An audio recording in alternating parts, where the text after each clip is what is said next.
following contains spoilers for Godzilla King of the Monsters 2019 and minor spoilers for Godzilla vs. Kong in 2020. So the first bit of footage from Godzilla vs. Kong leaked. It sounds exciting, but controversy is already surrounding the scene and engulfing the fanbase. The first complaint is that, once again, we have another dark scene hiding the monsters. After 2017's Kong Skull Island didn't hesitate to show Kong in daylight, we are now somehow back to hiding Godzilla in the darkness of twilight. But that's not what we're here to talk about. The real issue is in the logic of the battle itself. The fanbase is dividing over the scene, which depicts the two kaiju fighting on top of an aircraft carrier. Some fans have theorized how this would be possible in defense of the film.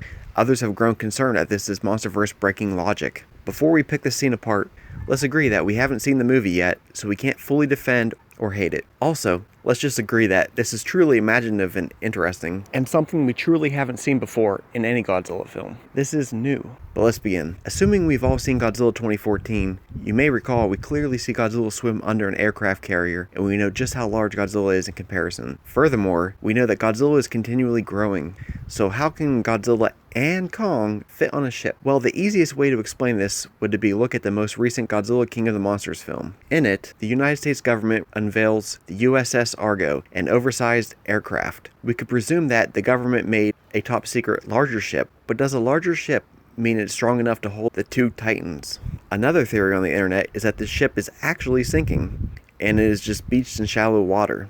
That may be true, but why hasn't the ship simply crumbled under the creature's weight, especially with Kong jumping around?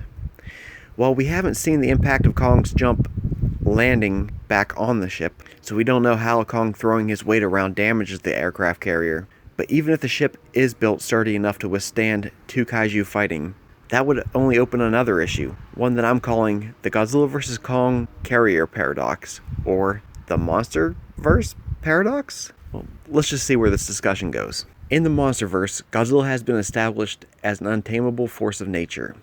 That's the character's purpose in the current Hollywood adaptation. However, if we have the technology in canon to build ships capable of supporting Godzilla and Kong in battle, then is Godzilla still untamable? The Oxygen Destroyer almost killed Godzilla in the 2019 film, and now Monarch military ships are practically Godzilla-proof. Is the threat of Godzilla neutralized? You can argue that if the technology exists to protect ships, why not use that technology to build a kaiju-proof city? That's where the paradox lies. Sure, in the Toho films we've had the Gotengo, Super X, and other over-the-top weapons and gadgets. Let's not forget the original King Kong vs. Godzilla featured hot air balloons taking Kong airborne. But this is a different canon. In the MonsterVerse, we started out with a more grounded in reality approach. Sure, King of the Monsters fully embraced the opposite direction and... wait. Is the MonsterVerse serious or sci-fi silly? The Toho series has been around long enough to exhaust itself and reinvent itself multiple times. The MonsterVerse, on the other hand, is only on its fourth film and only its third Godzilla film, and it's already switched tones.